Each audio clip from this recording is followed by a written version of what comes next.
କିନ୍ତୁ ଆମ ଜେଲ୍ ଭିତରେ ବି ବହୁତ ପଜିଟିଭ୍ ଘଟଣା ହେଉଛି।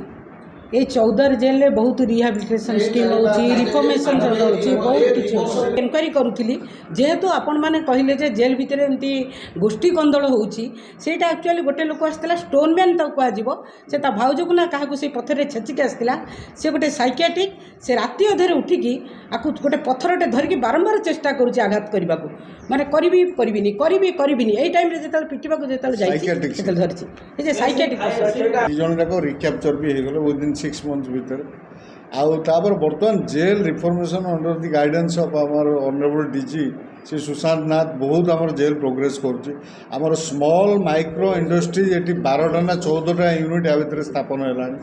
सहित से यूनिट्रे बर्तमान आमर जनशिक्षा संस्था कटक आसिक बर्तमान ट्रेनिंग दौर बर्तमान 3 दिन तले आम ट्रेनिंग दौले 40 जन इनमेट्स टोटाल ता भर 26 मेल आ 14 जन फीमेल नौ ट्रेनिंग भितर आपण बेकरी अच्छी नमकीन मेकिंग पापड़ मेकिंग आचार तापर मसला ग्राइंडिंग एगुड़ा सब तक अच्छी यूनिट गुड़ा जो आम फुल फ्लेज प्रोग्रेस कर आसिक ट्रेनिंग दौरान इनमेट्स मैंने जो बाहर को जी से निजे रोजगारक्षम हो भी रोजगार करेंगे सहित आम 4000 प्लस बही अच्छी बही से ये नौ आम स्कूल टीचर लकीली जड़े आसिक जॉइन कर डिमांड करूँ से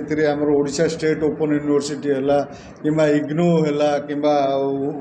NIOS है विभिन्न कोर्स आम समस्त इवन 8म श्रेणी भी पिला आडमिशन करके पास आउट करने उद्यम चलू रिपोर्टा बर्तमान आमर अंडर इन्वेस्टिगेशन अच्छी से चली रिपोर्ट आम अलरेडी जो जी कंसर्न स्टाफ कि जी स्टाफ जी से एक्सप्लेनेशन कलफर होकर आम प्रॉपर क्वार्टर्स को पठे देचु से सब्सिक्वेंट एनक्वारी चलती।